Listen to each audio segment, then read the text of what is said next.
Imagine opening your door and finding the whole world waiting outside.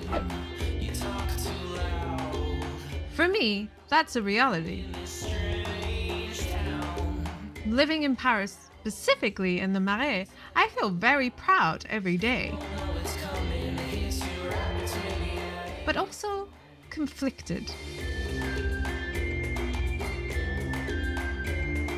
The whole world wants to visit Paris. And the whole world visiting Paris wants to visit the Marais. Why has the Marais become the go-to place for visitors to Paris? Well, look at its narrow streets, its cafes upon cafes, so many shops,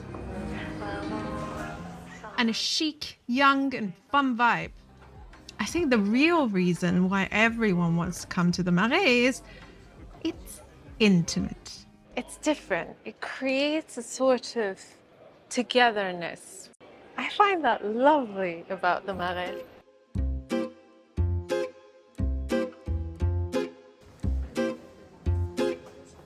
It's a neighborhood with so much history and an elegance that endures. And of course, it's central Paris. There are metro stops all around the Marais, though almost none really inside of it. Which means this is a real walking district. Metro Saint-Paul, this is probably the best place you can come to in terms of metro stops to start exploring the Marais. Another option is the Hôtel de Ville metro stop. Either way, you quickly find yourself in a little maze of tiny streets dating back hundreds of years.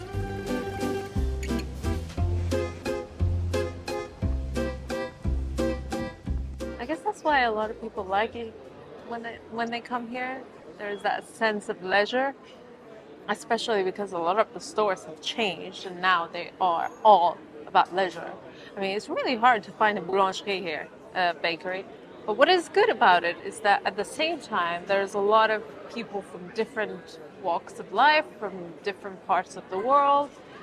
And it's one of my guilty pleasures, actually, to just come and sit in a bar or cafe, order one little espresso, sit there for a bit and listen to people.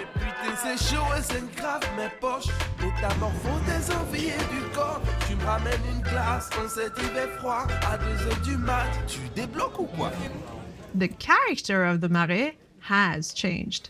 A lot, actually. Many people I know who used to live here have moved out in recent years. So have the many boulangeries or other shops that used to serve us locals.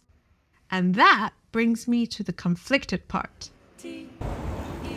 What would you feel if your neighborhood was fun and busy, but also a bit Disneyland?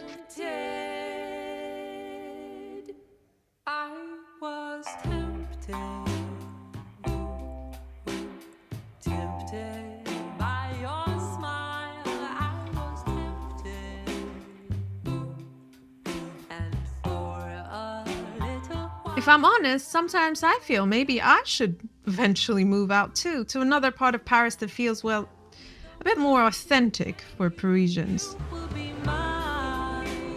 More and more, what you're finding in the Marais are places done up like this.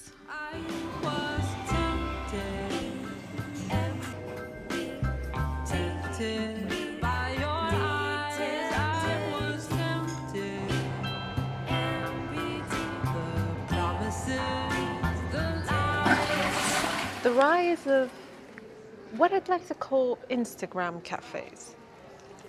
And I kind of get it. Like, the Marais is one of the most beautiful corners of Paris, and you'd want your place to stand up by making it nicer visually. But sometimes I think it just goes a little too far. It stops having a character, if you know what I mean. Like in a lot of central Paris, I think there are two versions that coexist. You can plug into either one depending on what you like. One version is very much tourist friendly and its attractions are easy to find and very easy to enjoy. And I get it, I really do. The other version is where Parisians like to hang out. Some of it's hidden away and you really need to know where to look.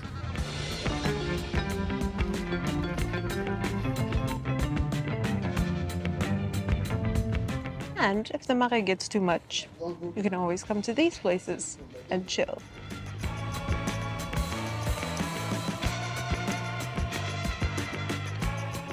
Because the Marais is so compact, there is a lot of overlap between these two dimensions. But I'm starting to think that the second dimension, the Marais for Parisians dimension, is shrinking. To give you an idea of what I mean, let me show you around. The best known parts of the Marais are, and always have been, the Place des Vosges, a great place to sit on the grass and admire the beauty of the Marais, les Marchés des Enfants Rouges, a covered market that every visitor and quite a few Parisians like to go for food, casual food. La Rue des Francs-Bourgeois, with lots of clothing boutiques, really good for your Paris shopping. The Marais is also really well known for its hotels. Here, I'm not talking about the places where you pay to have a room for the night, though there are many such hotels in the Marais, and really any of them are fine for you to stay in.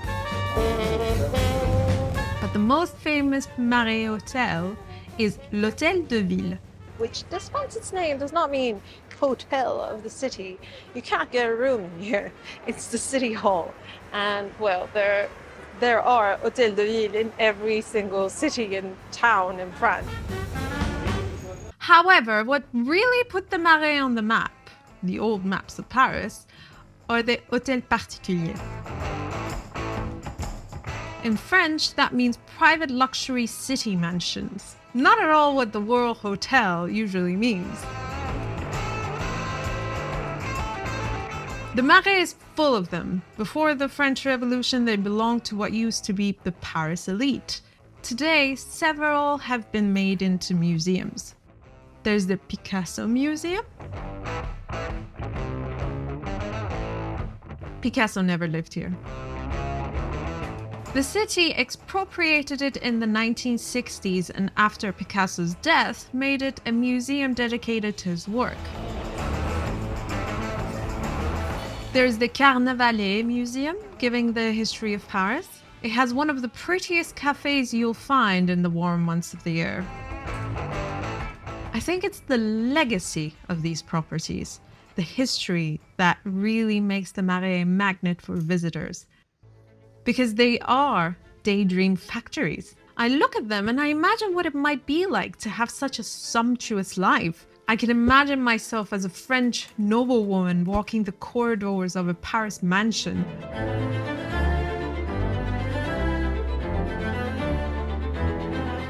And that's the treachery of daydreams.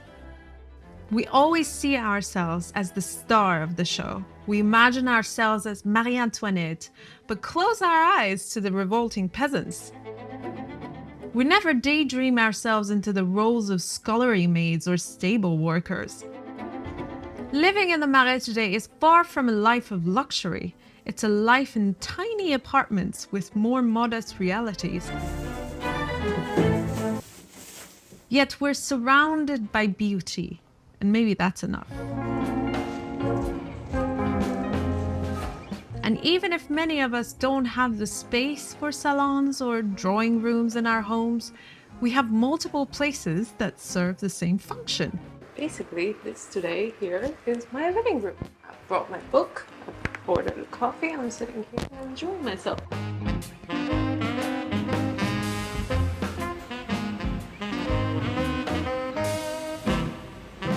We also have little secret corners of the Marais we can get away to.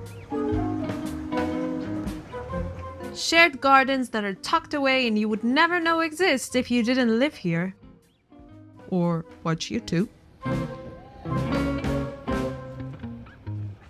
You know, the Marais could be used as a metaphor for YouTube. There are the flashy parts, which attract a lot of visitors from around the world. And then there are the little secret corners that might be more enriching, but on a more personal level.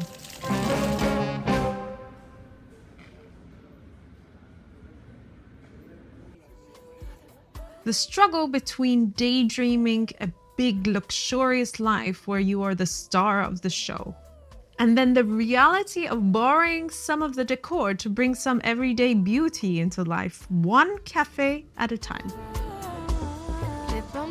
The problem with metaphors, of course, is that you never want to take them too far, or they collapse on themselves.